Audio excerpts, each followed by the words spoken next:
Hello and welcome to a Golden Hat special of the Brazen broadcast, brought to you through the magic of a whisper in the dark, asking you to forget your ancestors and start worshipping a giant bull. My name is Oxymandeus, and as always, I'm joined by Chitskoy. Hi guys. Reva. Hey everyone. And Michael X. Hey man, what's up? Now, today, fellas, we're going to be talking about Golden Hat 36, which has just finished.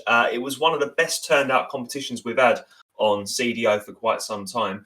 For those of you who don't know, the Golden Hat is a painting competition that we run on the website where we're given a theme, normally quite a loose theme, and we go about creating something to match it. And this time, the theme was Siege Giants or Siege Gargants for the Age of Sigmar fans among you. So yeah, some of us created giants, some of us created giant-inspired things, but yeah, there's a whole variety, a whole smorgasbord of different paint jobs that we're going to be talking about. We're going to be going to every single one of these entries, talking about who created them, discussing them in detail, and sharing our thoughts about them with you. For those of you watching on YouTube, you will be able to see these images up on your screen as we discuss them.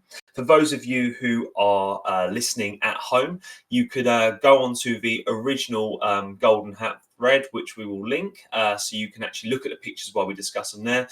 And those of you who are driving, Eddie, I'm talking to you. Don't start looking at pictures when you're behind the wheel, mate. Look at the pictures and then listen later. Are we ready to start then, fellas? Yeah, absolutely. So let's look at the first Siege Giant. So the first Siege Giant was created by Debo.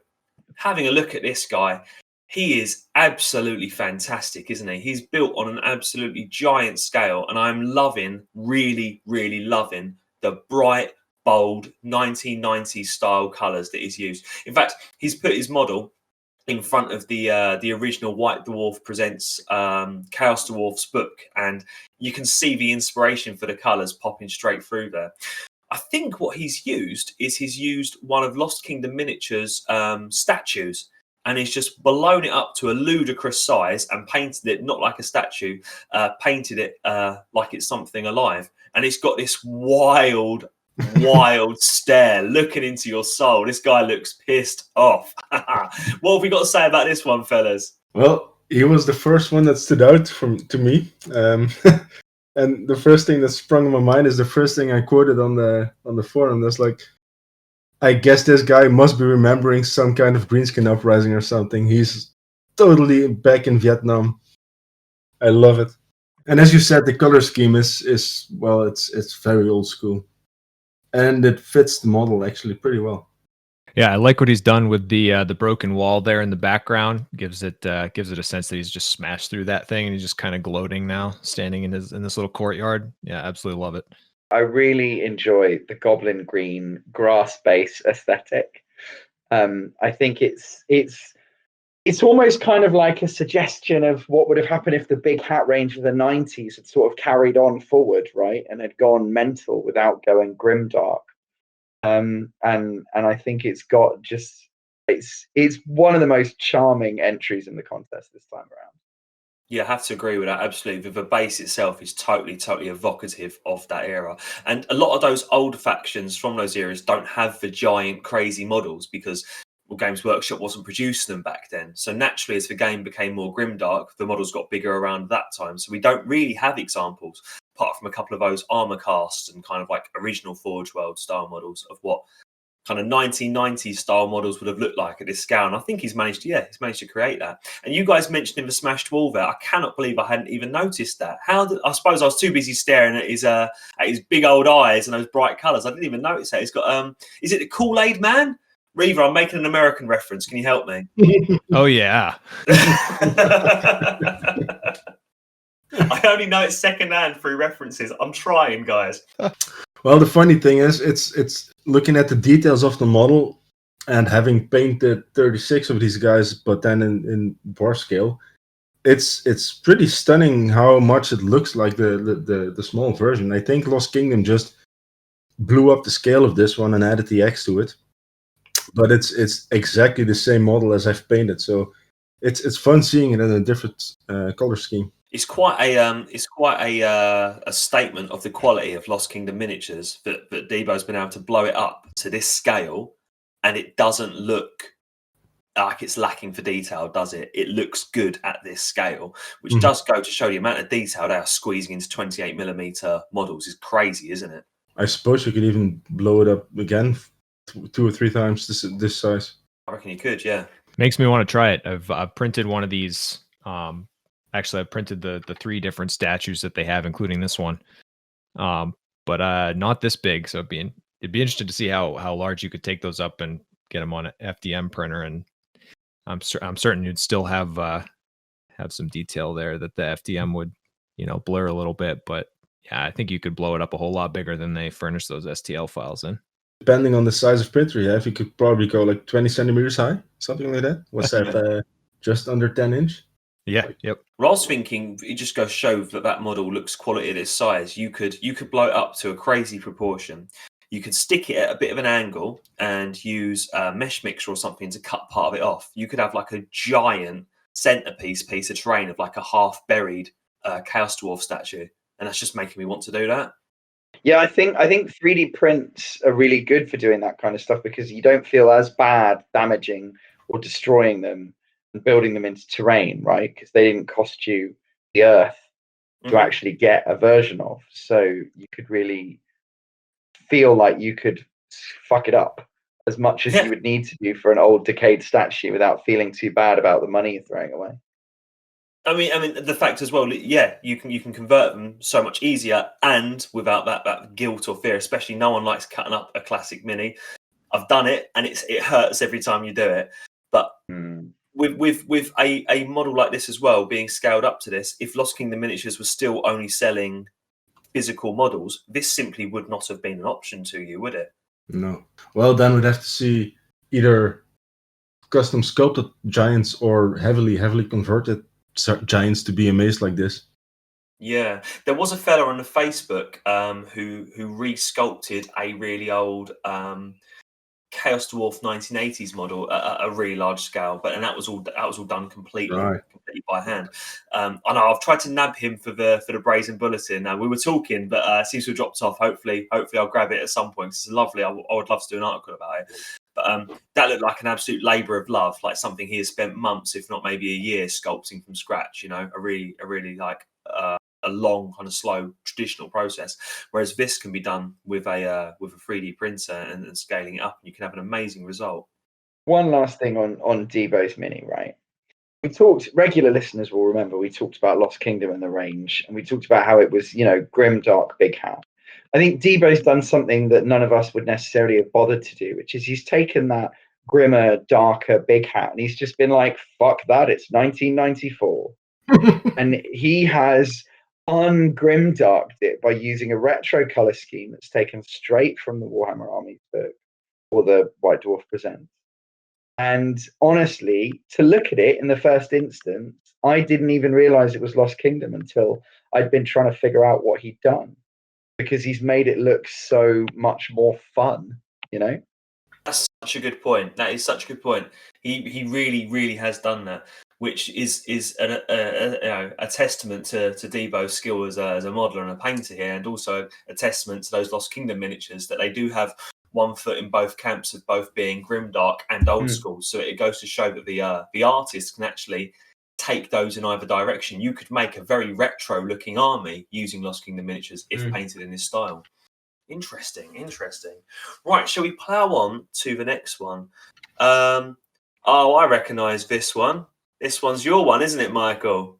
Yep. Okay, so here we have Michael X's Siege Giant. For those of you who are listening at home and cannot see the images in front of you, what we have is a kind of a bit more of a classic take on what a giant is. We're looking at a kind of hulking brute kind of muscle who looks like he possibly hasn't bathed in quite some time. He's got horns kind of sprouting out of his head and his body, suggesting kind of chaos worship, or at least chaos taint, and some kind of Chaos Dwarf style runes, like in scarification, across his back. And he's based on the same size base as a regular Warhammer giant. But I'm going to imagine, Michael, this is something you 3D printed, isn't it? Yep, it's actually the loyalty rewards from Raven Twin Miniatures. I was subscribed to their Patreon for a few months. They also make a lot of lizardmen and some dwarfs, and I don't know what they do these days, but that was about it back then. And they released this at some point when they gained, I think it was 500 followers or something like that. And I knew I wanted to print it, but I didn't really had it on my agenda yet until this Golden Hat came around. And it's actually quite modular, so each hand is separate, and you have like 5 or 6 options per side. Then you have like 5 or 6 head swaps. So, well, pretty free in the weapon choices there. And I saw it had a hand that was free, to stuff in whatever you wanted. So I figured it would be funny to just stick a fanatic in there that's being dragged around by his ball and chain. Yeah, that's something I hadn't mentioned yet. Absolutely. He has quite literally got this fanatic by the balls, and by that we do, of course, mean his ball and chain. Michael, you say that it had alternate heads and stuff. So if somebody could have, in theory, used the same set to create a bit more of a Orc and Goblins giant or an Imperial giant or something, you've kind of picked the more chaotic head, have you? Yeah, I don't know. Exactly which heads there were, but I believe there was pretty much the same, but then without the horns. Pretty much the same, but then without the beard. Well, that was a no-go, obviously.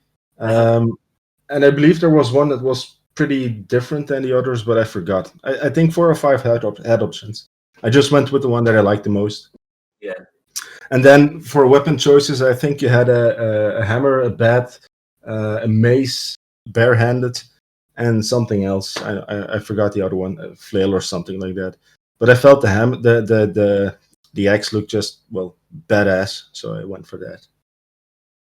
And also, I have I already have the other giant that I painted like 2 weeks before this Golden Hat was announced with the giant hammer. So I was like, let's do something else than a hammer.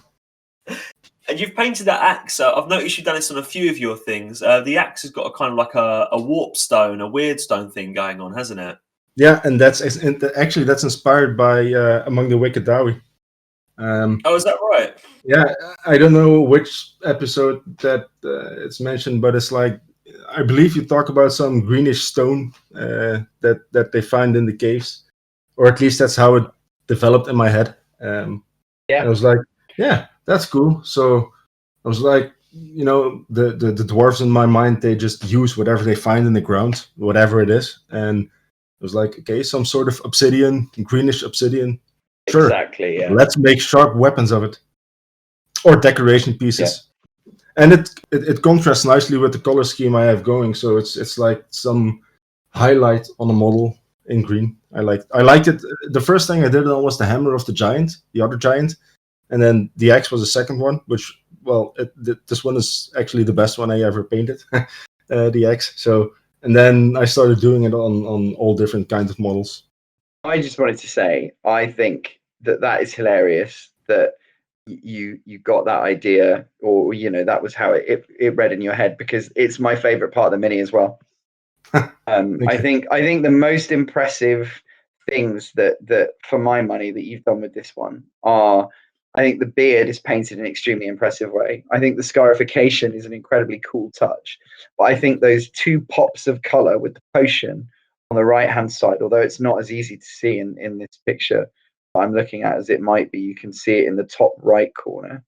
And then the axe blades, a really interesting use of contrast that kind of totally stand out on the mini, which I think is very impressive. Thank you. Yeah, and there's also, he has a piece of armpit bling, which is my favorite part. As you brought the green in more than one place, and I think that really ties it all together as well. You have the subtle green on the goblin, but yeah, I like that you're bringing that in not just in weapons, but in some ornamentations as well. I quite like the idea of a Chaos Dwarf sorcerer knowing exactly what this weird stone's all about. and knowing that if he ties it to a giant for long enough, like hold on to this axe or wear this piece of jewelry or whatever, he knows something interesting is going to happen. They might have to kill that giant at some point, or he might become more impressive at some point. But he knows something's going to happen. He's just watching. Very Skaven. Yeah, it is almost, isn't it? Yeah, yeah. All right, lovely work there, Michael. Oh, look, we're going straight on to another one of our podcast hosts. I promise we're not doing this. This is the order that it comes out on the thread. But his happens to be your one, doesn't it, Reaver? Yes, sir. So what you can see if you're looking on the screen, and what you can't see if you're listening without a visual aid, I'll explain to you, is a pair of Chaos Dwarf style genies. I suppose like a djinn would be a better way of describing them. Kind of floating out of a kind of like Mesopotamian style vase. This vase has been kind of put into a crack in the earth where lava's coming out, and these two purple demony spirits of Chaos Dwarfs are kind of like circling out of it and intertwining with each other. And any followers of the forum who's aware of Eddie, who's aware of Lodriel's of work as an artist, will see there's quite a bit of inspiration from a recent piece of art that he created, where Chaos Dwarfs have these kind of like I don't really know how you would describe it, disembodied limbs, kind of like Rayman from the old PlayStation game. His arms aren't connected to his body, sort of thing. They kind of float around him. And I think somebody said in the forum that would be a fun thing to turn into a miniature, and someone else said that would be impossible to turn into a miniature, and the conversation ended there. But I think, Reaver, you've probably gone challenge accepted at that point, haven't you? Yeah, that was the intent. I was hoping I'd be the only one to do that, because we were talking about that from Eddie's art for quite a while. But yeah, it's I've seen it done a couple of times. Some older miniatures, you have more like a spectral form that's just like, floating gloves, and they use capes or something like that to make that happen. But yeah, this was a little bit more like I wanted to be a little bit truer to what Eddie had there. And I like the idea that the bracelets that they have on some of their other gold jewelry is part of what, I don't know, something that keeps them kind of tied together. And they have that kind of, the golden jewelry like motif kind of scattered around them. And those cyborg berserkers that already had bracelets just like that on. And I was like, well, this is just happening. So there's really nothing else I could do about it at that point. Nice. Well, I gotta say, I really like the hammers. I mean, I feel like it's a recurring theme in this podcast and what I'm saying, but they just pop out because, it's like gray, purple, hammer. And it's the color. I suppose it's like meant to be glowing fiery or either rust. I think it's fiery. Just yeah, I was more so shooting for fiery. And that's honestly, that didn't happen until I was kind of most of the way through the build. I was actually not even considering using the hammers because just taking a look at Eddie's art. But yeah, these berserkers have dual wielding hammers, and they are kind of one of the main reasons that I originally got that kit. So decided to try and use a couple of them, and I had a little bit too much void space between the miniature and the base. And so I had the idea of having like lava coming up from the base, and then that kind of spiraled into, oh, well, like, where's that going? And then maybe it like has something to do with the hammers. So it was kind of an afterthought, to be honest. But it added a different color to it instead of just like a, purple spirit. So I think that turned out okay. So I voted for this, and I've said behind your back to the others a couple of times that if there's no such thing as a first place vote, but like this is the one that we saw in this golden hat that like took my breath away. I think it is an absolute standout piece, and I think the thing that is most interesting about it is the sheer sense of like fluidity and motion that's inherent to everything that you've captured, which makes the technical achievement of the gaps, which if you can't see the picture, you'll need to have a look, even more impressive. How fragile do you think this thing is? I mean, how long do you think it's going to live being connected in the way that it is? I mean, that was what took the most time. It's a lot of wire and a lot of super glue. About 50% as much super glue as ended up on my hands. and a lot of baking soda, and that assembling that armature. I mean, getting the two guys connected at the shoulder was multiple pins. I think 2 or 3 pins. And then from there on, I had about 6 wires into one of the torsos that then come out of that and twist all together, and then they diverge in a bunch of different ways. So that part of it, I think, is okay. I think the suspect point is into the jar or into the vase on there on the base, but I spent a lot of time drilling a hole all the way down through that. So hopefully it sticks together all right. Yeah, and other than that, it was kind of trying to support it with green stuff without making it look too obtrusive to like the fluidity, like you said. But yeah, a couple of those were. I think my favorite part personally is the. I guess if you're looking at it from the front, the right hammer, and since that was kind of my first idea at getting something to actually have that gap nice and highlighted, and using the hammer as an attachment point, but kind of more subtle was. I don't know why I actually kind of brought the idea and started making it come together. There are some angles of this that, if you look at it from, it looks even more like sculpturally to be an achievement. And I strongly recommend you try and see as much of the 4 different images as you can, because it's such a technical achievement of sculpture, this one, that I think it stands apart for me. Yeah, appreciate it. And for those of you who are interested in purchasing this, the vase is available from Admiralty Miniatures, and for the rest, you're on your own. Well, you can get the torsos from Cybor, and I definitely would recommend working with those. They are fun miniatures to have. So yeah. Yeah, I'm a big fan of Cybor miniatures. They've just got an aesthetic, haven't they? You can tell a Cybor miniature just by looking at it. It does just have an aesthetic. I do like it. The current Warlord for my new Dwarozar army that I haven't finished painting yet. He's a Cybor model, and yeah, they're chunky, aren't they? They're big lads, but they're very, very cool models. Yeah, I think that was why they stood out for me so well, because Eddie's artwork is extremely it's a very muscular looking genie. So it's just like, well, yeah. Another reason is I didn't have to think too hard once I was staring at the artisans contest and staring at my bits at the same time. Excellent. But Weaver, the thing you said on I think it was the forum about having the 2 legs parts left over and still having a vase left over, you know what has to happen, right? Yeah, I mean, was it Zanko or Zod? I can't remember. One of them had the sucking the pairs of legs into a separate one. Oh, yeah.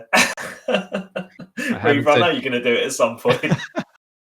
I haven't said challenge accepted on it yet, but it's definitely yes, on the table. It's on the table. It's a matter of time, mate. Okay, now this next one is, and I had a couple of personal favourites in this competition, but I do have to come out and say this is one of my personal favourites. And I'm probably going to butcher the pronunciation of some of our screen names, because these are names that I read on a day-to-day basis, but I don't ever actually say out loud. So I believe the username is Danelian, or Danelian. I think Danelian is how it's pronounced. His siege giant is one you should be looking at now, fellas. And for those of you who can't see this at home, what we have here is one of the classic Citadel giants. One of the giants from Dogs of War. It was Dogs of War. It's from Mists of Albion. Albion, that's what I was after. Albion giants. This is one of Bolog's or Cactor. Awesome. It was Citadel's take on the old Gog Magog, old English myth of the giants of Albion sort of thing, wasn't it? And they're quite iconic models. You've got this one, and you've got the other one who's holding the rock above his head. But originally, these were kind of envisaged as kind of Celtic-y sort of giants, and Danelian has totally chaosed it up. He's got some chaos armor on his legs. So on his legs, he has big old Chaos Warrior shields on what I describe like his gut plate. He has a big round kind of Chaos Marauder shield. He's armed with a big Balrog style whip. And I think really, really nice is the helmet that he's wearing is almost like a kind of Roman centurion's helmet, but rendered in a dark red metal. And as if he isn't imposing enough, his skin has been painted absolutely like obsidian black, and his eyebrows and beard have been painted a bright orange, which is then matched by his feet, where little fire spirits are kind of dancing around him in bright orange fire. All in all, it's a really, really impressive model, isn't it, fellas? Absolutely. I really love this one. For me, this was the first one that I really... Well, it was the first one that got on the top 3 and the first one that stayed there. So, compliments. I especially like the shields on the leg. I think they're yellowish painted, but it's almost like gold, like non-metallic metals, and it looks really beautiful. I think this might be 100% GW components. I was thinking the same. Yeah. I don't know where the whip comes from, but it looks a lot like it comes from a Keeper of Secrets or similar kind of Slaneshi thing. Fire spirits are brimstone horrors. The most of the chaos bits, the shields, etc., that have been strapped in for armor. I think he might have made a really impressive conversion that is also coincidentally fully tournament legal, which I think is really funny. Yeah, I mean, that's not something we see an awful lot of on CDO. No. I mean, there are a few people that really do it well. People like Tyranno, he manages it really, really well. But not a lot of people manage to get our aesthetic achieved through Games Workshop alone. And I think you are probably right. If there is a non-Games Workshop part of this, I can't spot it. Yeah, I really like the use of the brimstone horrors there. Have used a couple in the past, and yeah, I really hadn't thought of bringing them over to here. So use them for Thousand Suns mostly, but yeah, they're such a fun little addition. I love the character in those models. They're extremely well painted, and they really tie in with the beard and the hair and the eyebrows, of course.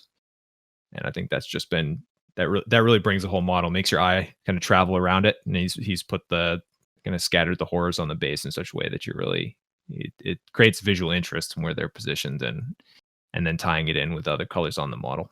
Yeah. I really like the choice of color for the skin as well, having it like be that pure black, like volcanic rock black. It's not something you see an awful lot of. It's something I have seen is the original Chaos Dwarf Blood Bowl team, the one before the Big Hat era. The studio models of those were painted in this style with that pure black skin and the orange beards. I think it's the only place I've ever seen that before. But I find it really striking. Every now and then you see something, you think, oh man, I wish I'd done that on every single model in my army, but it's too late now. I was going to say something very similar, right? I think the thing that I find most impressive about the skin is that he's managed to bring out depth that is flesh-like depth, but using a non-flesh color. And I think, we're all well practiced in seeing that be done with green skin, but there really aren't role models for this kind of obsidian black that you're describing. And he's managed to give it a lot of character, which I think is definitely a significant achievement of a paint scheme. It's a hard colour to master, isn't it, black? It's a colour I personally struggle with. I cheat with black. I spray the whole thing black and stick a couple of grey highlights on it and call it done. it tricks the eye to think you've actually spent the time painting it. But you can see here that Danielian has spent the time painting it. You really look at it on the muscles, on the cheeks, and on the nose and stuff. There's a real transition from black up to kind of bluish greys, isn't there? And he's done the hard work there. It's lovely. Okay, right. Oh, it's going to be another name I'm going to butcher, isn't it? Absolutely butcher. A bet sitter. All right, cool. Let's do that. And then let's wait for him to respond to us being like, that's lovely, but my name's Abe Cedar. Abraham Cedar is my name. Couldn't be easier. Okay, next up, a bet sitter. And he has created a very, very comic entry. And he has been known in the past for going out there and doing some of the more crazy entries into these golden hats. I do believe he is the man who in the past has given us the skateboarding Chaos Dwarf. So we should be not surprised at all that he's gone for a really wacky and really fun angle with this. So his entry is actually a whole diorama. And we're really, really open in the Golden Hat. You can enter a model, groups of models, dioramas. You know, we're into anything like that. And the diorama is some kind of competition where giants are auditioning, and I imagine it's some kind of like a Chaos Dwarf answer to the X Factor or something like that. And there is a sign saying you must be this tall to qualify. No big hats allowed. On the stage, there is a Chaos Dwarf taking notes and looking quite disapprovingly next to a giant who is clearly not tall enough to apply and whose big hat has fallen on the floor and he's now fumbling around embarrassed, trying to pick it up. The giant himself is a really interesting model as well. I don't know where the model's from actually, or how much has been converted and stuff like that, but he's a very, very chaotic looking giant. He's got a kind of like mutated, kind of deformed sort of look about him, a bit like he might be a half grown or something like that. But yeah, really, really fun entry, and I think a lot of us had a good laugh at this one, didn't we? My absolute favorite thing about this, I really get the feeling of like this was a labor of love in a way that he wanted to have a good time and he wanted us to have a good time when looking at this. But then if you take the detailed pictures of the giant itself, it's also an impressive piece of conversion and painting, where if it showed up on your tabletop, you'd be like, wow, that's a really distinctive looking piece. Yeah, that's what's cool, is he's created a diorama, but he's also created a very cool looking model, which he can use in games. He can take that out of the diorama and use it anytime he likes. Yeah, I'd be really interested. Maybe I haven't stalked the forum enough, but yeah, I'd be really interested to see the build process on the giant and what where that came from, what was done to it, because he's got it, perfectly, reaching down as if to pick up his hat that's been knocked off, but also that, yeah, like you said, that would work perfectly in a in battle. It almost looks like he'd be reaching down to grab somebody on foot. So yeah, totally works both ways, and yeah, definitely the biggest laugh out of these entries that I can remember anyway. The first thing that struck me was the pants for some reason. I mean, it's really nice use of color on the pants, while contrasting It with flesh is. tones. It's, if you look at the center bottom picture, picture of the back of his pants, like it's a nice selection of muted colors. And then I was like, okay, that's nice. And then like 5-6 seconds later, I was like, wait, what am I looking at? So it's yeah, I like it. It's really funny, and it tells a story. It doesn't matter what story, it just tells a story. And I think as well, something that is quite impressive is the amount of time and effort that's clearly gone into just creating this kind of whole stage situation here. Like, that's a whole piece of scenery. What do you reckon he's used there? Foam or something? XPS foam? He's cut and carved and painted and stuff? It must be something like that, mustn't it? Yeah, I think so. I'm currently making a Mordheim board, and it's what I'm using. And you can get really good results out of it, but it takes work. You've got to carve each of these blocks, and then the blocks don't take spray paint, so you've then got to find a way of undercoating them and sealing them using filler or using PVA and stuff before they're ready to be painted. It's a great material for making dioramas and for making scenery, but it does take work. It really does. So yeah, big hats off to Betsy there for a really, really gorgeous entry. Amazing stuff. Absolutely. All right, lovely. Let's have a look at another giant. Okay, which one are we on to now? I think we're on High on Heresy. That's it. Yeah, this one comes from High on Heresy. High on Heresy, he joined us through the Discord channel, didn't he? And he's recently made the jump to the discourse, am I right? And this is an absolute behemoth. This is Chaos with a capital C. I'm looking at a very, very angry, mutated giant creature. I think I'm struggling to kind of exactly describe what race of creature this would be. So I think it's technically a Cygor, right? So Cygors are a type of beast man, almost artillery piece that throws giant rocks. And GW make, or they used to make, I don't know if they still do, Reaver might know more, They used to make a Cygor kit. In fact, I've got GW open. Let me just check here. But this doesn't look anything like that. No. He's converted this really impressively, because it honestly, the proportions, the whole thing is way more realistic than the Cygor kit, which is much more exaggerated and cartoonish. And he's brought out some really interesting and impressive color and detail. But I'm pretty sure that we would call this a cycle. Yeah. I'm recognizing some of the parts from an Age of Sigmar kit. Is it one of the big Warcry monsters or something? Is it a Fomorian Crusher or Fomoroid Crusher or something like that? I believe is that where the faces come from? That new Cyclops monster? So I am now looking at what you're talking about, and yeah, I think he may have converted even further if he did use that, though, because the face that he's given it is very distinctively different from what you would normally see, and I think that head may be fully sculpted himself down to the mouth and the teeth. I'm pretty sure that's the case. Yeah, I mean that from the hairline, the mohawk line back, that looks like that Crusher model. But yeah, in front of that, I mean, he's done a lot of work to it, and definitely, I really like the horns and the hair there. That turned out extremely well. And yeah, definitely, like you said, he really turned the chaos up on this thing. It's awesome. I think there's a head with which looks pretty similar to this though. It's got a multiple heads, I think.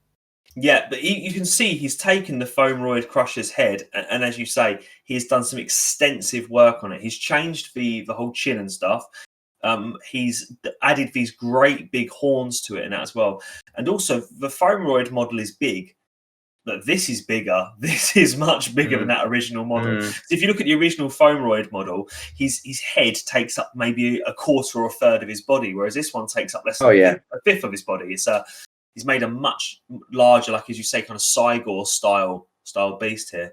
Do you want to know a tiny little detail I bloody love about this conversion though? He's got a love heart tattoo. Do you see that? I do. Very Essex. He's an Essex Cygor. He's an Essex lad. I love that. Yeah, it's probably got mum or something written in it, hasn't it? Fantastic. Imagine the mother of this thing. Yeah, this is Grendel. I don't want to meet his mother. No, really, really lovely model. Really lovely model. Also, the base is really nice, isn't it? He's done a load of snow effects and kind of ice effects and stuff on the base. And if you look at that kind of fist-style weapon that it's holding, it's like a giant knuckle duster with a spike. He's made that look like it's got some kind of frost and stuff, like it's an ice weapon. And it's got a green glow coming from the inside of it. This thing just screams like it's infused with magic, isn't it? Even the eyes on the skulls have got a greenish glow to them. I am really interested in that punch dagger weapon though, because it's not part of, as far as I can see, the Fomoroid kit, and the hand is a slightly different shape. And I'm really curious about where it came from. But he's definitely, he's got something that looks absolutely unique here. And I think the way that he's focused on all sorts of those details, the hanging chains, the whole thing, is what really makes it come together for me. Yeah, the hanging chains are a really nice touch because part of the spec, I suppose, to what we were creating here in this competition were slave giants, weren't they? The Chaos Dwarfs have giants in their armies, but these are giants that are very much under their control, be it through magic means or be it through actual physical binds. And this one here has got those snow and rust encrusted chains all over him. Like, you can imagine this thing is like lashed up to a rock, 11 months of the year, and when the enemy come, they cut those chains and push him in the right direction.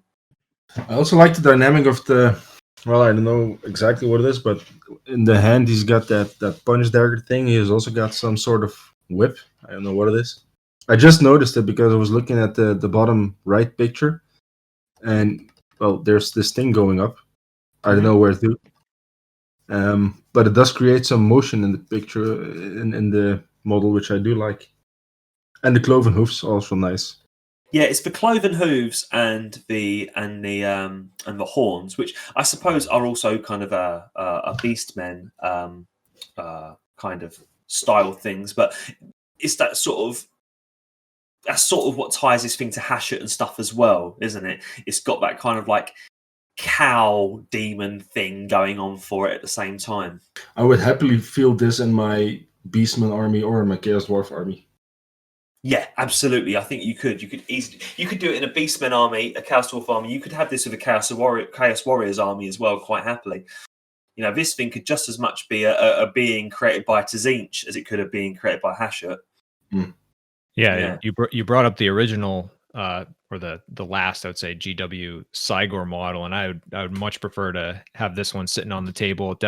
It has more of like the upscaled Doom Bull or upscaled Minotaur kind of vibe to it, as opposed to the Cygor, which I believe other folks I can't remember if it was Xander or who it was who converted that Cygor into something more Slanesh, would seem to be a little more fitting for that miniature. It's a little more gangly, but this thing is it's a brute and it looks great. Right, fellas, I think it's probably time to move on to the next one. Sounds good to me. All right, next up we have Zanko's entry into the Golden Hat.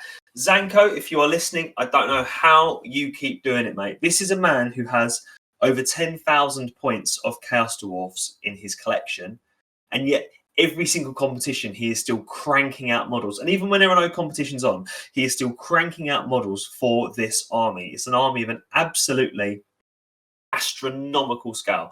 And Zanko's also a proper veteran of CDO. He's been involved in the website for quite a lot longer than us guys as well. So yeah, a lovely bloke as well. Really, really lovely bloke. We did an interview with him for the first issue of the Brazen Bulletin. If you want to know a little bit more about him, about how he got into Chaos Dwarfs, and about how on earth he's managed to collect 10,000 points of these things, it's well worth reading that. But we have, Zanko's Giant here. Now, Zanko has gone down a route of creating some kind of elemental. This is like a giant in a bit more of a mythology than a fairy tale sense, you know. It's like created out of a kind of emeraldy green stone. I mean, it could be warp stone, it could be weird stone it's created out of. It's a giant hulking beast, almost like Incredible Hulk in shape, but completely nude and made out of these crystal-like these crystal-like structures with crystalline sort of spikes coming off of its back. And just by his feet is the tiniest little huddled over Chaos Dwarf, rubbing his hands together like he's somehow controlling this thing. And I think, I might be wrong, but I think that Chaos Dwarf on his base is one of Cierdo's sculpts that he's created recently. But yeah, let's discuss this one, fellas. Well, I have to be honest. The first thing I thought, the literal first thing was, okay, this is simplistic. Not necessarily in a negative way, but it's like, okay, there's, it's a big green giant on a gray base. But then I started to look at it and it was like, that green is just very, very beautifully painted. And there's so much depth in it. Like the eyes are a little bit different shaded. And then there's all the different cracks that are very, it's nicely painted. It's naturally looking like, a piece of rock that you would find in nature. And the second thing I was like, that blue skull is perfect. The blue helmet, I mean. He chose the perfect color to focus your eyes on. I really like the dwarf, and even though this was a giant competition, the dwarf is like the giant in this diorama, or in this picture for me. Yeah, I agree. I love that that blue helmet. Really, it brings your eye to it, and then the giant draws you up and away from that. I feel like, and that gives that giant a real sense of height and scale, and yeah, it truly makes that model like extremely striking, and just the pose of the little guy, and it just kind of brings it all together. Yeah, I would absolutely love to hear what this one was made out of. Yeah, I don't know if it's sculpted or bought. Is it bought? I don't know. I think it's a bought one. I'm not 100%, but I think I read on his discourse that it's one he bought. I can look it up quickly if you want. Yeah, go for it, because viewers might be interested to see if it's something they can purchase. Listeners might be interested to see if they can get hold of one. Another thing about this model, which I really like, is it tells a story. A good model like this tells a little story, and I can infer so much information about that little dwarf down the bottom just from this. you can imagine that this dwarf is not going to lift a finger in battle unless it's maybe to click his fingers to just make this thing absolutely mess up the enemy ranks, and he can just sit back and watch it happen. You know, you get the feeling that this guy might be a very, very powerful sorcerer who's very physically weak, that he has summoned like the absolute badass bodyguard to look after him. It's very cool. Now, I might be wrong here, Michael. I think you sent me a link to some 3D print files on my mini factory, and I think I had seen that one floating around in there. Is it Archvillain? Am I getting that right? I'm not nearly as familiar. Hold on. I'm sending a link. This is the same model. Now, I don't think Zanko's a 3D printer, but I bet there's an Etsy store selling these or something. That's likely the case. They have so many different models. I imagine they have people with supplier tiers. Yeah, I reckon that's probably what it is. Well, I suppose it's in his credit that I didn't recognize it because I actually have this model, which is cool because it's always fun to see something painted in a way that you don't immediately recognize. Well, I mean, the actual model from who's it from, guys? It's from Archvillain Games, yeah. The actual model from Archvillain Games is called a Magma Elemental, and Zanko's taken the Magma Elemental and he's turned it into some kind of warp stone or crystal sort of elemental instead. So that's probably why you don't recognise it. You probably would expect to see a model like this painted with fire and brimstone and stuff like that. But the Zanko's made it fit his army. His army very much is inspired by the 1980s range, isn't it? And it has a bit more of that sort of Technicolor feel and that kind of old school feel to it. And he doesn't do as much of the kind of fire and brimstone stuff with his forces. So he's made this model really work for his army. Yeah, I'll say I think the reason I was second guessing myself as to whether or not that was actually it was because I was assuming if it was a 3D file that Michael would have well beat me to that punch. I most definitely would have if I'd have recognized it. I think what threw me off was the face, because looking at the rendered image of Archvillain's page, the face is pretty, well, let's not say detailed, but the mouth, you have all the teeth and stuff like that. And I didn't really see it because of the green or something. It threw me off. But if you look at it, like the chest hole in the middle and the face, it's all there. It's exactly the same model. Just distracted by details, I suppose. All right, shall we move on to another entry then, guys? Yeah. Okay, this is another entry whose name I'm quite likely, whose screen name anyway, I'm quite likely to absolutely butcher now. But Ryan Amanda Anna? Am I saying this right, guys? I think it's Rihanna Mandana, like it rhymes with bandana. Okay, let's do it then. So this next giant, guys, is from a screen name I'm quite likely to butcher now, from Ryan Mandana, and he has created a Chaos Gargant with a bit more of a classic giant feel. This looks very much like a giant from Warhammer's Old World. He is a very, very imposing figure, though. The giants of the Old World of Warhammer often sculptors and artists kind of lean into the comic side of these creatures because they do have a very funny side. They're supposed to be these giant drunken oafs and stuff, but they have an absolutely vicious side as well. You have to remember, this is somebody the size of a house who literally eats people.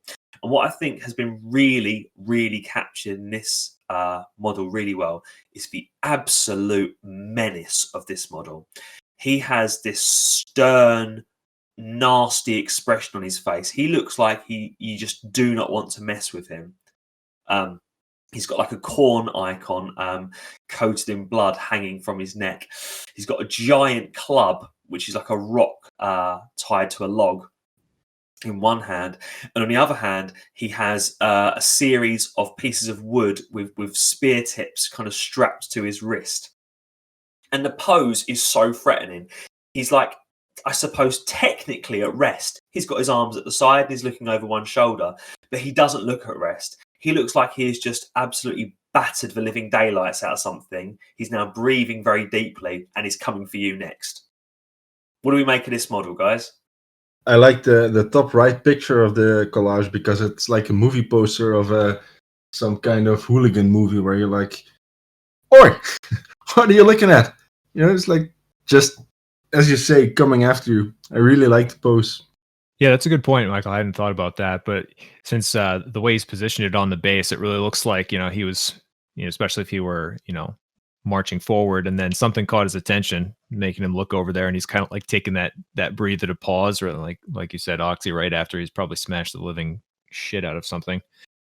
But yeah, absolutely, that little bit of angle gives him a whole like other menacing look, like he's pulled his attention for some reason. He's about to go absolutely eviscerate it. I really like the in tune with the slave theme, the collar and the jaw piece. Both of those in tandem, I think worked really well on this, and just add to the evil look he's got. Do you notice the peasant laying prone on the base as well? So he underneath his great club, he literally has just, and the club has had some blood effects put on it.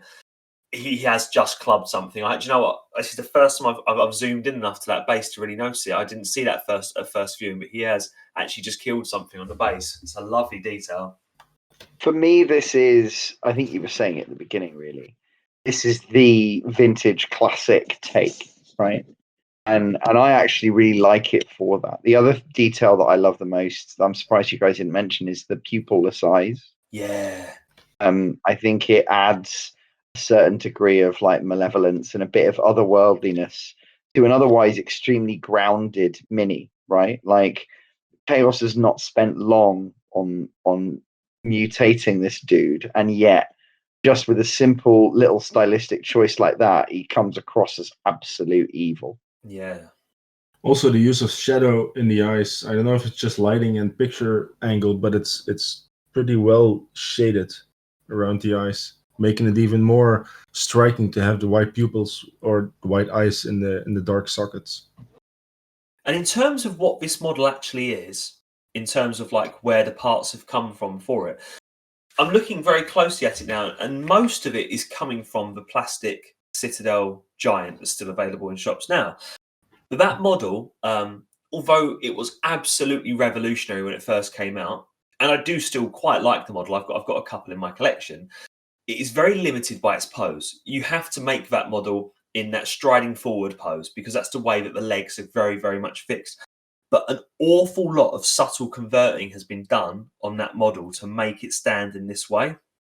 What sort of conversion are you thinking of? I mean, you got the glyph, right? You got the collar. Yeah. I think quite a lot of effort's gone into the club, more than people might expect. Yes, it has, because that club, I recognise it from the plastic sprue. That club would normally have a series of swords put inside of it. Right. And so the swords have Right. been removed and the rock has been added. The other arm is a giant's arm, but all of that rope going around it and the two spears have definitely been added. The body and arms and legs, I believe, are all from the giant kit, but they've been reposed dramatically. And it doesn't sound like a big deal, but that model comes in a very set dynamic pose. Its whole hips and everything are make it do one thing. And making those giants do anything other than walking forward, I know because I've done it on my Slanesh giant. It's not an easy job. It actually takes an awful lot of converting to make them do what you want them to do. It's really interesting. I might be wrong, but I don't recognise the head from the plastic giant sprue.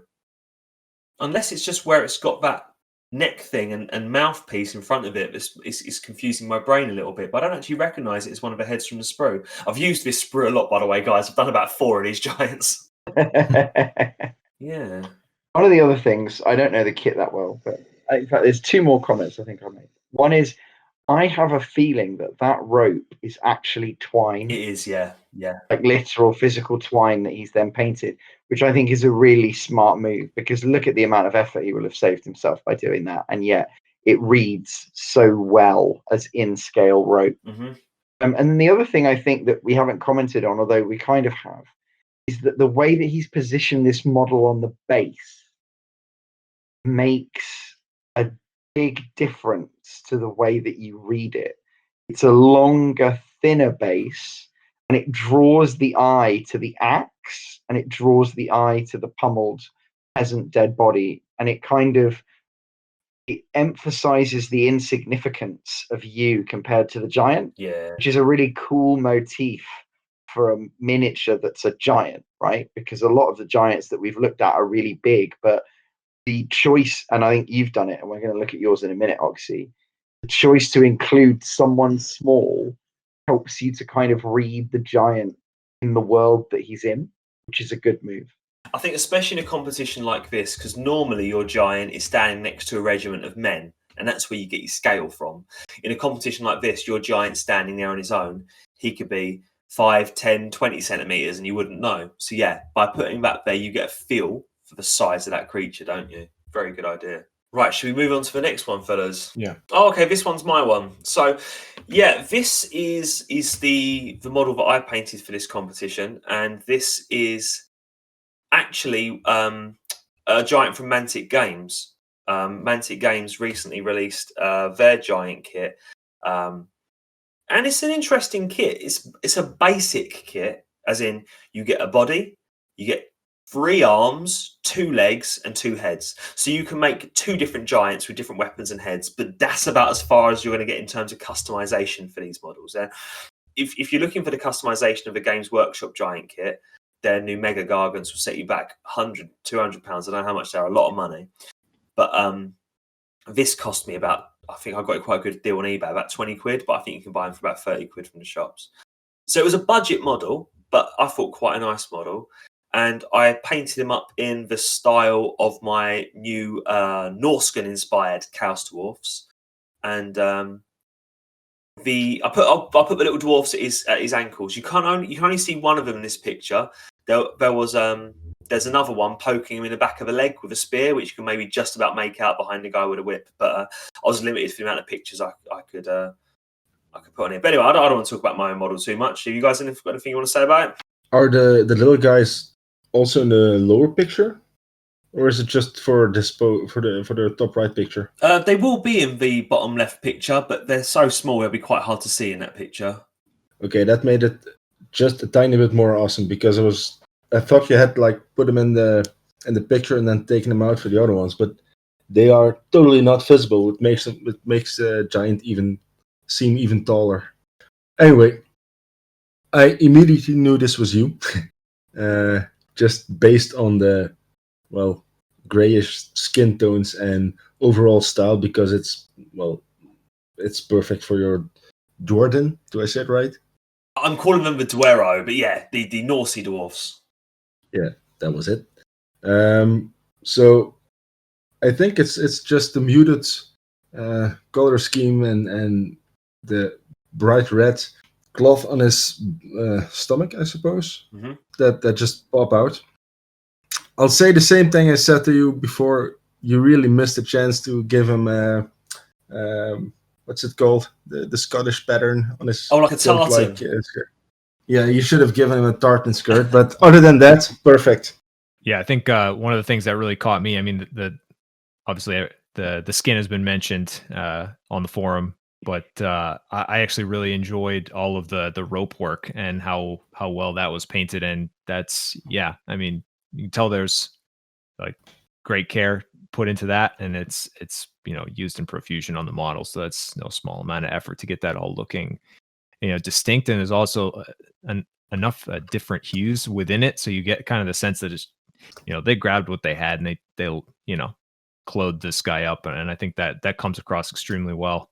And looking in the shins too. And I think that top right picture, just having that guy there, but then also just seeing the detail on, they lashed a whole bunch of things to these shins to give him a little bit of something. But just the painting on that came out extremely well. I think, Oxy, you've made such a huge difference to the face. And the thing about that Mantic giant, which is everywhere, this year, is that it is so distinctive looking, but you've made yours look completely unique. And I think that adds a huge amount of value.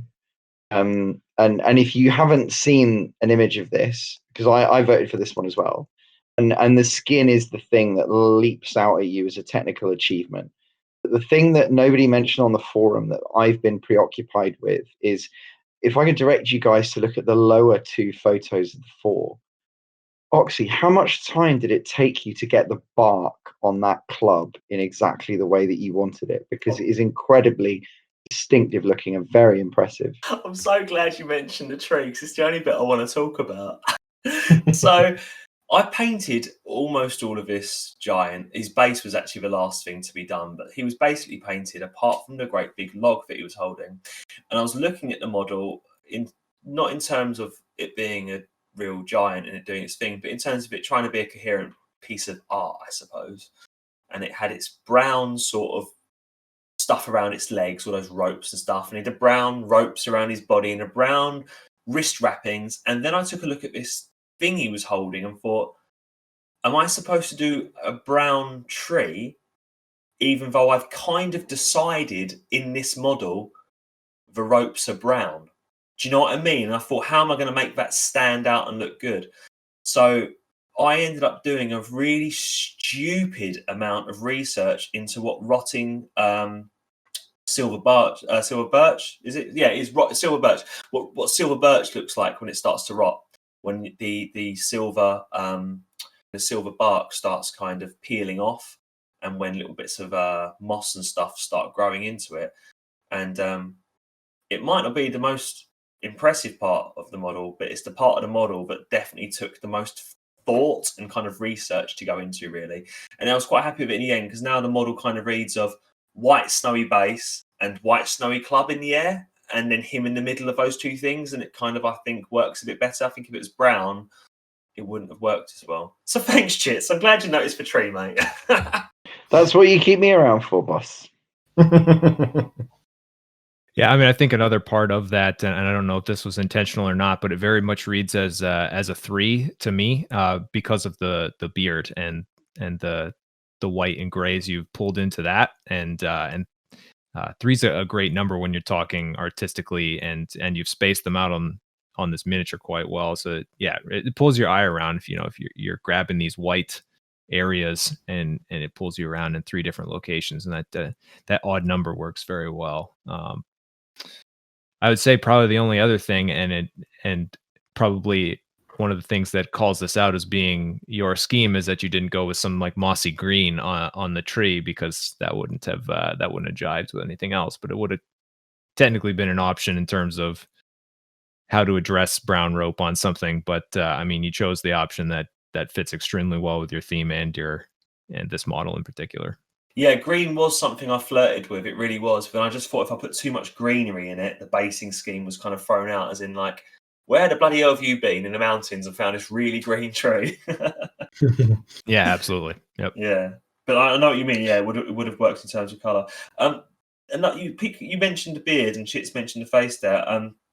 If you guys remember back to the last Artisans competition, which was where people were drawing giants, Atom Taylor created a picture which was of the classic Citadel giant being attacked by a bunch of 1980s Chaos Dwarfs being bonked on the head. That was the picture that was open on my desktop when I was sculpting his beard and eyebrows and stuff. So Atom, if you listen to this, I don't know if you do, mate, that was a direct inspiration. I totally lifted your drawing when I created that.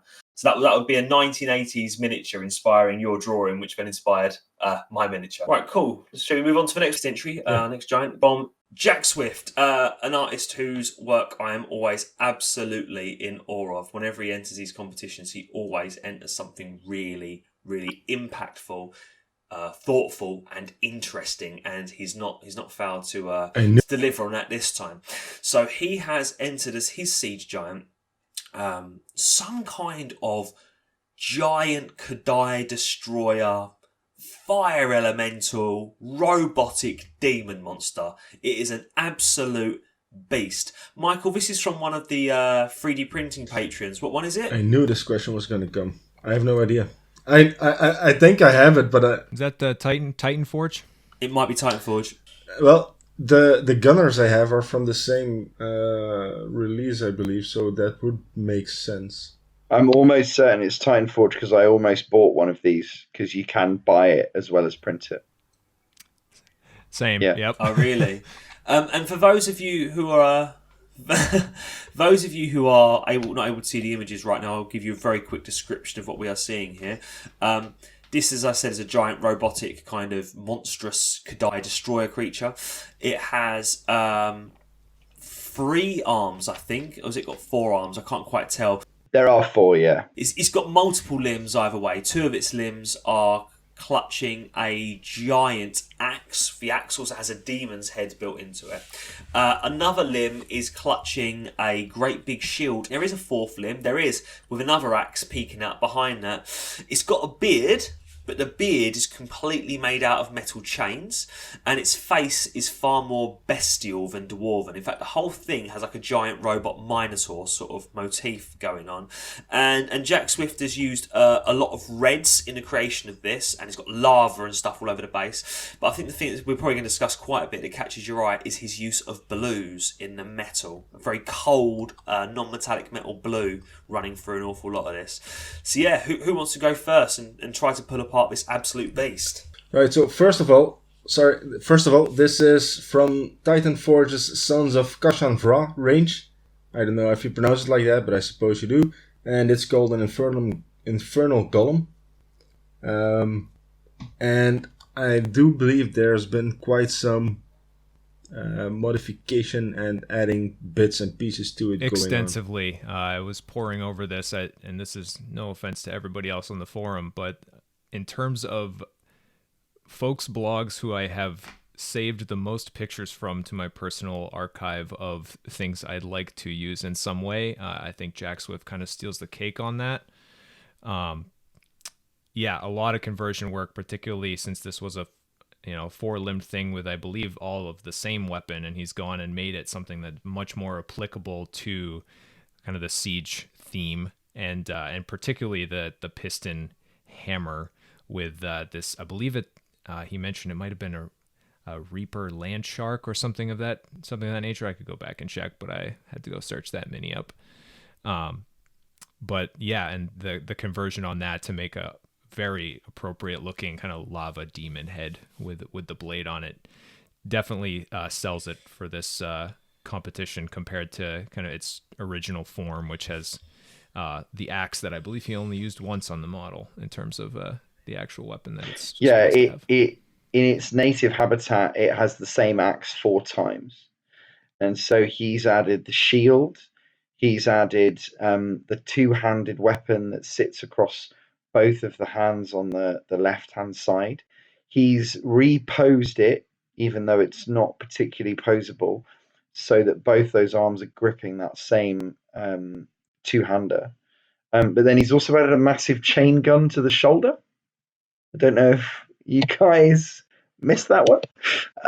And I think the thing is that the way in which he's heavily converted this is he's taken something that starts off with a really distinctive look and he's just really made it his own thing completely. And then the coat of paint he's put on top of it is just a tremendously well realized vision, I think. And you're right, that contrast between the horns, which are almost, implying electrical charge or ice magic or something, is the counterpoint for the color. But the thing that I actually like the most is that there is a heavy implication that the shield is starting to glow red hot at the base because it's being held next to the magma, which I just think is an incredibly well realized and well thought out effect that he's added. Such a lovely touch, isn't it? I mean, it's not that's not a lighting effect. That is like the actual shield is heating up from its proximity to the hot floor. What a lovely touch! Yeah, another thing that I believe he used them in that Nautiloid submarine several competitions back, but he pulls in a lot of Lego Bionicle parts from time to time, and I believe, I could be wrong, maybe I'm misremembering, but I believe that kind of spiky ball looking thing in the center of the back, I believe that's something looted from a Bionicle kit, and that's something that he immediately has forced me to go loot all of those old things I had as a kid, and yeah, I mean, I use them all the time, and they certainly you can pick and choose, and often just like throwing them in like this or slap some rivets on them or a few insignias, and they really pull right into the aesthetic extremely well. Especially, and I feel like his part of the reason I end up saving a bunch of his images is how much the style overlaps with yeah, mine. definitely. The head that's been used on the hammer, by the way, is from a Reaper miniature, but it's called a Burrowing Horror. And he's heavily converted that, right? He's had to do significant surgery even just to separate the head from the body, because in the original miniature, it's completely built into the torso, this head. It doesn't have a neck or anything like that. So he has put in the hours on this conversion. And I think all power to him because he's got very impressive results. Yeah, we're looking at a real project here. We're looking at a planned, thought out, and well executed long-term project. Yeah, amazing stuff. Really, really nice, Jack Swift. As always, well done, mate. Well done. Okay, moving on from Jack Swift. We have one of the ones which was one of the real favourites of the competition for quite a lot of us. Iron Hayden's entry. Now, for those of you who can't see this, Iron Hayden has taken the concept of a siege giant, and he's applied it to his Hobgoblin force. And he's got a bunch of Hobgobbos at the moment that are in a very, very striking colour scheme. They're in like kind of snowy blue bases. They have this bright green skin and bright purple clothing. It's very evocative of actually the bad guy Hobgoblin from the old Spider-Man comics. It's that sort of colour, right? Like pops, it does. It's really nice. But he's taken the siege giant thing and applied it to his Hobgoblin army. So his giant is literally a giant Hobgoblin. We're talking a Hobgoblin who's about 7 or 8 times the size of your average Hobgoblin. And he's kind of nonchalantly leaning back on his weapon. And I believe his weapon is upon some poor little bugger on the floor. And is he picking something out of his nose or inspecting something close to his face? Something like that, isn't he? And he's wearing a Chaos Dwarf style big hat rendered in gold and purples. And of course, the top of the hat's on fire as well. Because why not? Why absolutely why not? When you're going as crazy as you want with a miniature like this, put his hat on fire as well. I was so impressed with this model. I thought it was absolutely fantastic. Who would like to say a few bits about it? Yeah, I really like this one. This was the second one I saw that immediately won a spot on my top 3. Actually bumped maybe to the first place immediately. It's just so funny. It was completely different than everything else we've seen. And not to discredit the other entries, but this was just so incredibly funny. And also, he really had to make this from scratch. I don't think there's any giant Hobgoblin to be found. I'm pretty sure he posted about it, actually. Let me see if I can find the reference, because I was quite surprised. But the core goblin itself is actually something that he acquired. Really? Now, Hayden knows goblins like nobody on this earth. I'll tell you that for free. I've traded with him. I've traded him some classic Hobgoblins. He's into them more over and above the Chaos Dwarfs. It'll take me a little while to find this. All right. Well, the booger or whatever he's looking at is just a real focal point. I really like that, and it's almost like if he's like trying to taste his own booger, which is obviously very funny. The little goblin standing next to him like really shows the scale of this thing. That's a nice touch. As you said very eloquently, the colors are they pop a lot. They are very striking. Also the brass of the shields, whatever it is on his stomach is nicely done. Also comes back quite a lot throughout the rest of the model. And I also like his shoes or socks or whatever you'd like to call them. They immediately reminded me of the Smurf discussion we had a while back about the goblins that were painted blue. How you beat me to it. I was going to say his foot coverings, his shoes, for whatever word you want to use there. Those are one of my favorite parts of the model, certainly. And I don't know, said draws my eye there, and then immediately over to the left in that top right picture, immediately to the left of the shoes is your scale reference, and then after that you're just like, okay, I'm staring at something huge here. Also, like the fact that he bent the sword or whatever it is. Do you notice as well? So he's got like a couple of halflings stuffed in a bag or whatever. They're being spiked there. But if you look at the base next to it, there's a goblin which has clearly been absolutely squashed flat by one of his footsteps. I think that squashed goblin's from the plastic giant kit. But yeah, a lovely touch to add that in. Right, that's actually a model. That's cool. and I think the thing is, when you see it, you won't lose your respect for what he's done, because he has tremendously converted it. But the fundamentals of the pose and the, is it a booger? Is it what is going on? Is still the same. But in adding the giant big hat to it and then doing a huge amount of other work, obviously, he's turned it into something that once again, and as ever for the forum, is almost completely unique, right? Absolutely. The hat is probably my favorite part. I like the fact that he changed his clothes. Yeah. Exactly. Like I said, knowing that he used a core mini, when you look at that core mini, it doesn't detract at all. The pose is the main thing that he's taken from it. Almost everything else has been converted. Yeah, definitely. And he's made it fit his army, hasn't he? Such an impressive model, such an impressive conversion. Lovely. All right, shall we move on to our next entry? And the last entry. Is this the last entry now? Wow, God, we've got through these, haven't we? Oh, fantastic. Yeah, so next entry comes from was it from Zod the Immortal? It was, wasn't it? Yeah, last entry from Zod. There we go. So Zod the Immortal, not to be outdone by anyone, said, okay, this is a giant competition. I'm entering 3. And he's actually painted up 3 different interpretations of the brief for the competition and entered them all at once. And he's done it all in his absolute trademark style. He has a style of painting which I just absolutely love. You were saying, Reeve, about how much time you spend on Jack Swift's blog. It's Sod the Immortal's blog that I'm spending all my time on at the moment. It really is. His lockdown Chaos Dwarf's blog.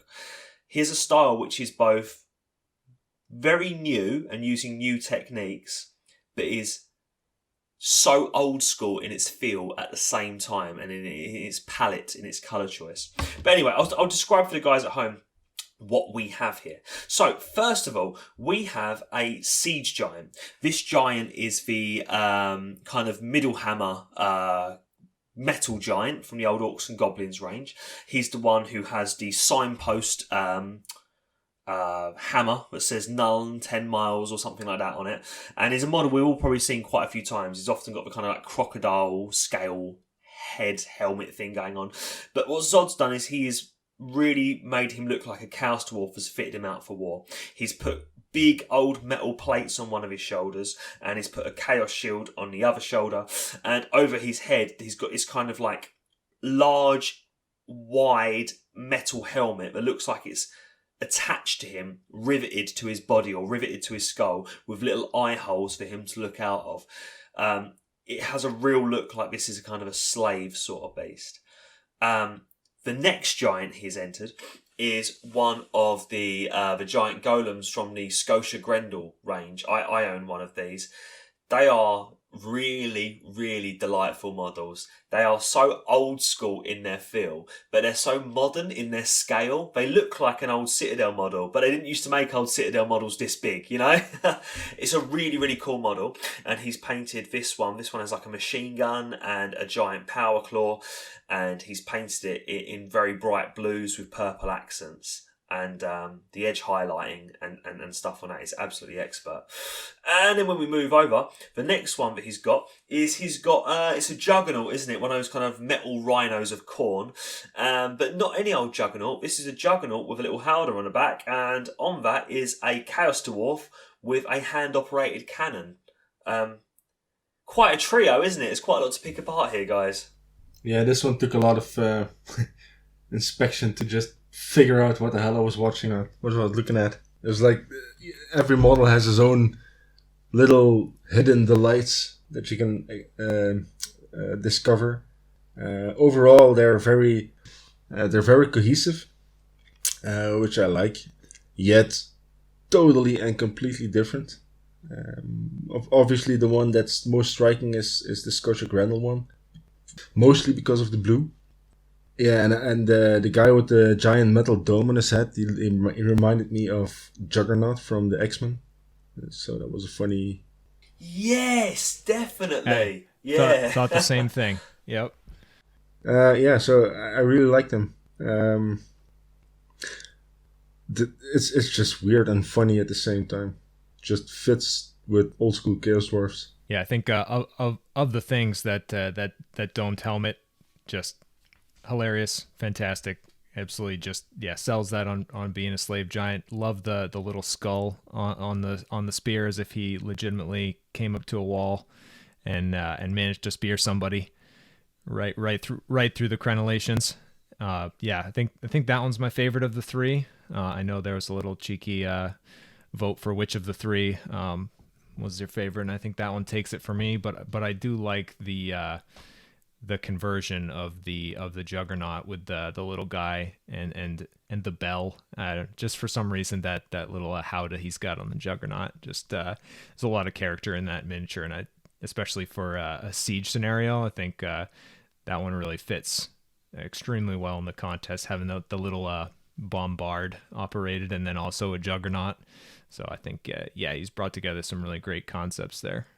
I think my favourite of the trio is the Giant. I just think, just visually, in terms of what the brief was for this, to create a slave giant, I think it might be the best that we've had in this competition as a visual. You look at that straight away, that is an enslaved giant that Chaos Dwarfs have kind of shackled up. I think it just reads like that straight away. It requires no explanation at all. You look at it and you know exactly what you're dealing with.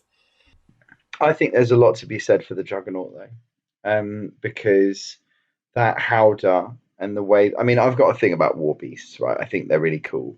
But more broadly, I think it's a really interesting take on like a classic GW silhouette that you'd expect to see with lizard men or something like that. But it's exactly the kind of thing that the Chaos Dwarfs should be doing. And so I think they've got a huge amount of character invested in that, even though, it uses pieces from more generic Chaos ranges. It really uses them well. Absolutely. Zod is so brave with the colours he uses. Like, look at that Juggernaut. He's got a Juggernaut there that is purple, blue and red. The shield just above it is green and pink. The guy with the cannons wearing pink and blue is next to a guy in red. Do you know what I mean? Like, it's colours that I'm not sure I'm brave enough to throw with each other. On the other side of it, the second shield is yellow and blue. And yet, somehow, he makes it work. And I think he makes it work because he's lent into it so much as a theme that eclectic look is the colour scheme for this army. I think if you were to stick that model in my army, it would look completely out of place. But in his army, it just works because he is. I think the old 1980s Chaos Dwarfs were never viewed as a cohesive force. They were a little unit full of characters, weren't they? Every little person in there looked different to the guy next to him.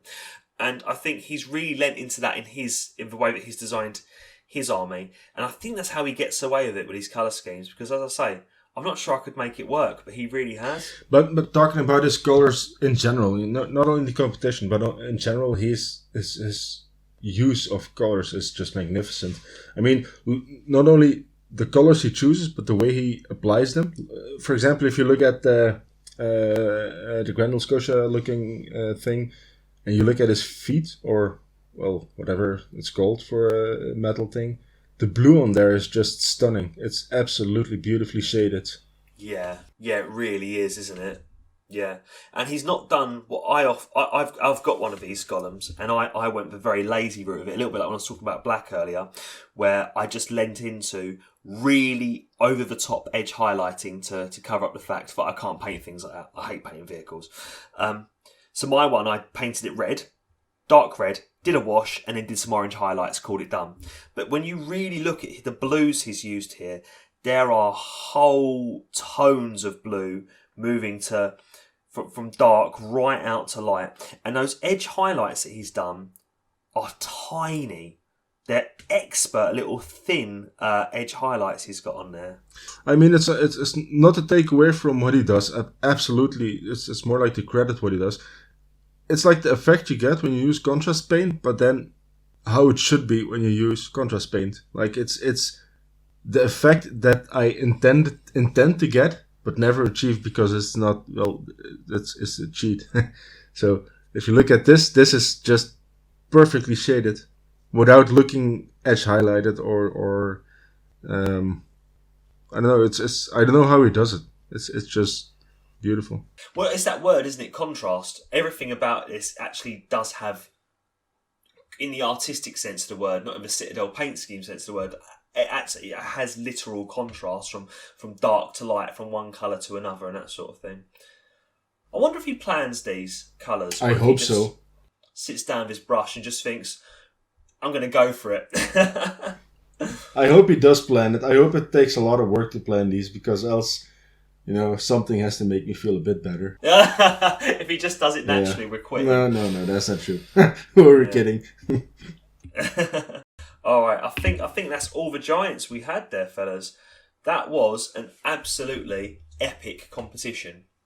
We're not the world's biggest forum, and having 12 people take time and energy and planning and dedication to each create really, really visually stunning models like this, and to enter them for a deadline, it's not to be sniffed at. It really, really isn't. And I think that we should be extremely proud of our little community, and extremely proud of the artists who call it home, because what an absolutely fantastic show from everyone there. It just makes you remember why the Golden Hats have the prestige that they do, because it's always a tight competition. There's never a clear this person or that person's model. It's always tight because the standard of both painting and also imagination, creativity, and the application of that whole Chaos Dwarf theme is just always of such a high standard. Really cool stuff.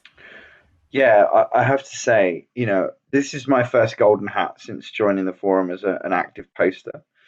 And obviously I didn't enter. You guys know that I don't have access to any of my modelling supplies or any of that kind of stuff for a couple more months. But one thing I will say is that even when I do get all of those things, I'm never going to enter this contest, because the standard that you guys hold each other to, always bringing ideas that I never even would have thought of, and even when using a miniature off the shelf, converting it to such a huge and heavy degree, that I think it is just onwards and upwards. And who knows what the next Golden Hat has in store, right? I think we're going to have to get you to join in, shit. So I'm not sure you read the small print when you signed up to the forum. This isn't an option, mate.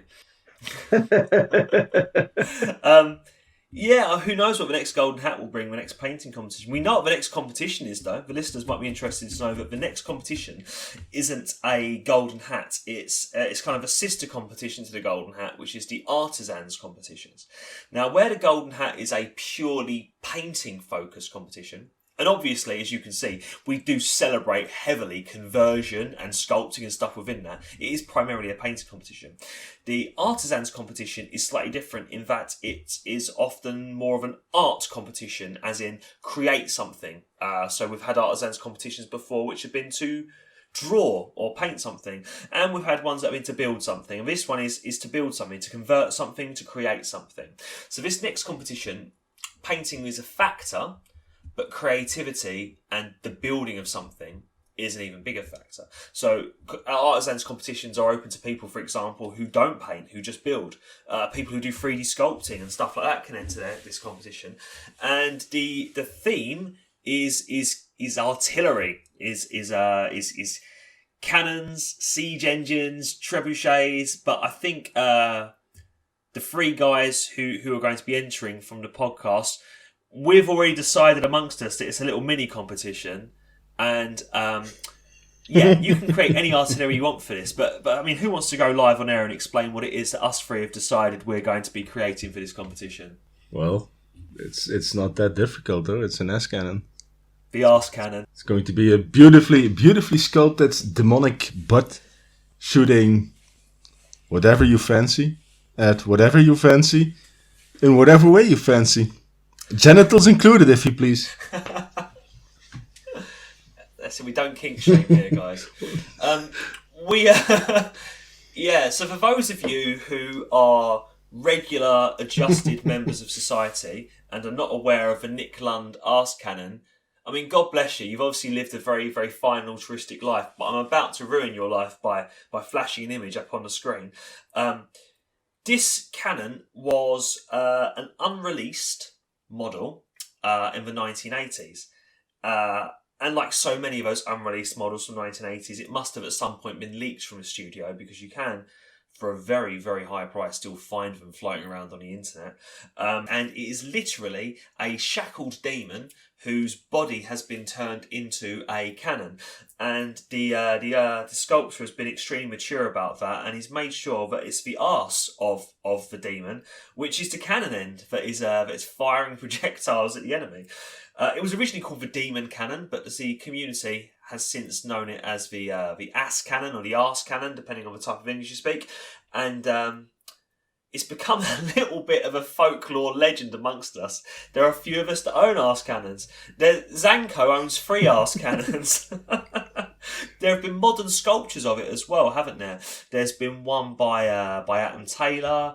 There's been another one by John Pickford. I can show those on the screen as well. They've both been modern interpretations of this model.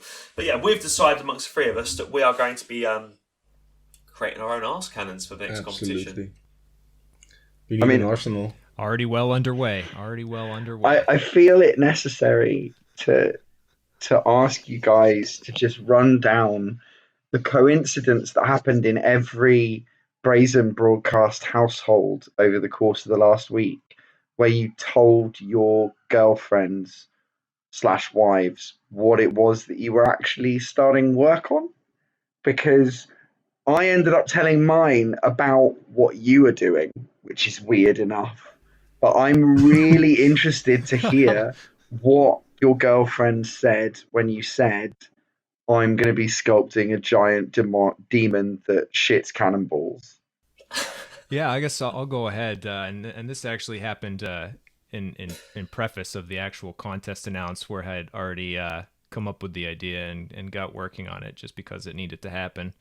And so essentially, I was explaining, the contest, last contest wrapped up, and we're going to discuss the golden hat on the podcast, etc. And essentially went forward with, well, I'm starting to build my own ass cannon for the next contest. It's based on a really awesome old miniature, unreleased, rare to get, and she's like, I don't believe that's a thing.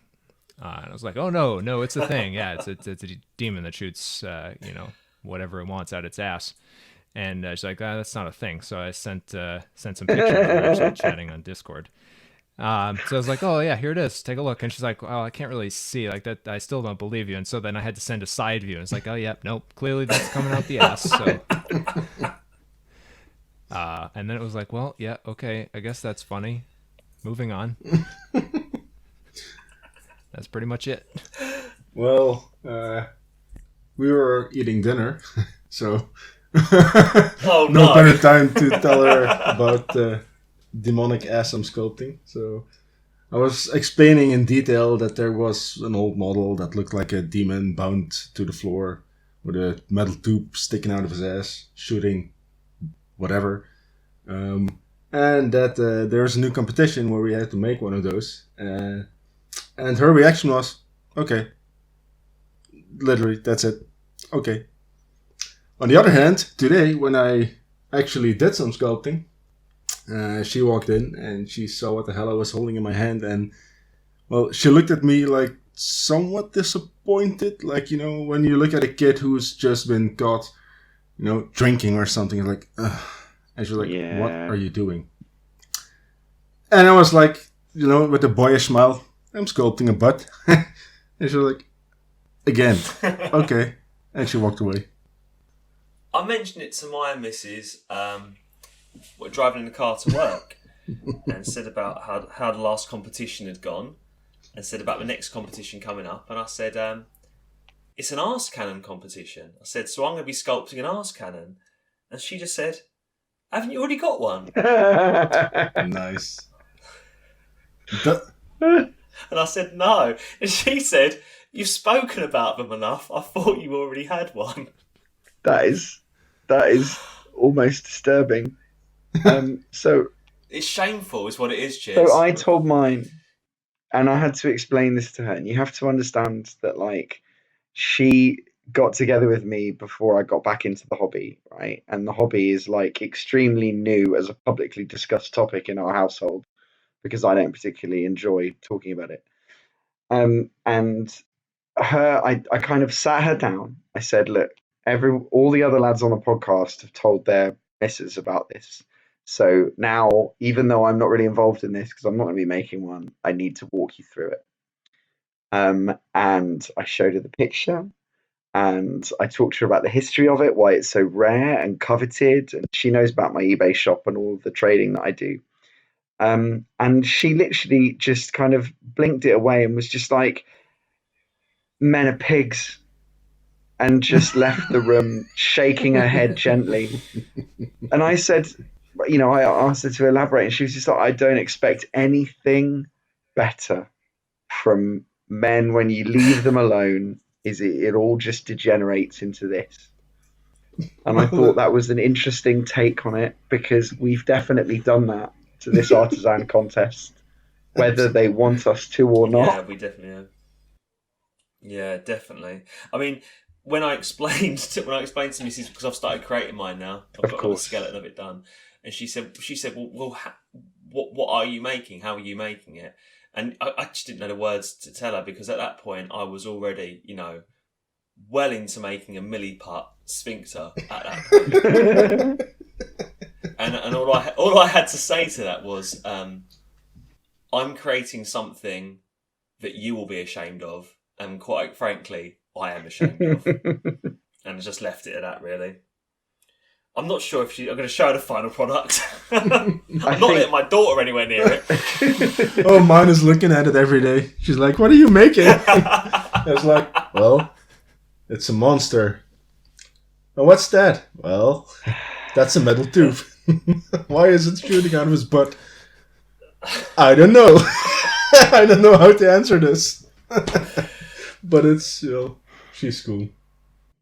For those who are interested in buying an Arse Cannon, although the original unreleased miniature is extremely valuable and can go for up to £500, you can get a really nice demon cannon that looks somewhat similar to the old classic one from oldschoolminiatures.co.uk for about £27, which is super reasonable. If you must have an Arse Cannon in your life, do that.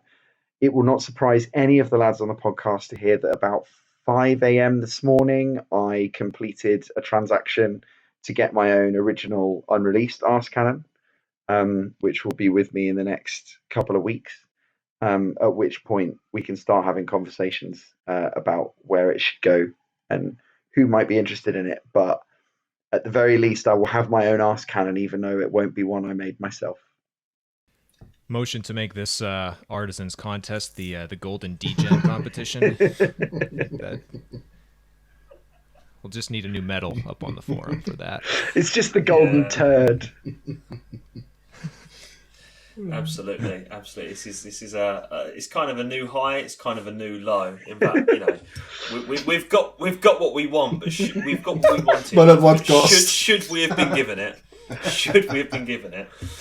Probably. I can blame Admiral. It's Admiral's technically Admiral made this competition, even though I think he was probably asked by each of us at different points for the competition to be about this. But like I say, the competition's open anyway. We have turned it into our own personal Arse Cannon competition. But the competition is very, very open to if somebody wanted to make a crazy juggernaut or a big trebuchet or a bolt thrower or a battering ram or any of those sorts of things. So, listener, if you're interested in getting involved at Chaos Dwarfs Online, this competition is going to be running for a little while. The deadline is not until June 2021, so like you've got a good couple of months now to create something or something you've already created, not shared with anyone, and to enter it into this competition to come and get involved in our community. It'd be awesome if you could. You might create an ask cannon. You might create something tasteful. I don't know. But and the community is just absolutely buzzing right now. We have so many new people joining every single day. We've got people who are hearing the podcast and coming and joining, people that have read the magazine coming and joining, people that are discovering us through Facebook and through other social media coming and joining us. A load of people from a Discord channel have come to join the forum recently as well. So we've got a load of new blood coming in. And some of these new blogs that people are coming out with are just absolutely amazing. Some of the content on the website right now is just of the highest standard. So come and contribute, or at least just come along and feast your eyes at what's going on in Chaos Dwarfs Online. We would love to see you over at the forum. But unfortunately, guys, that's all we have time for this this Brazen broadcast special today. So we will be seeing you again soon. We also have the new bulletin coming out in June, so that will be coming out to you soon as well. But for now, I think it's about time to say goodnight and goodbye from us all. So yeah, see you later, guys. Thanks for listening. Ta-da. See you later, guys. See ya. Bye.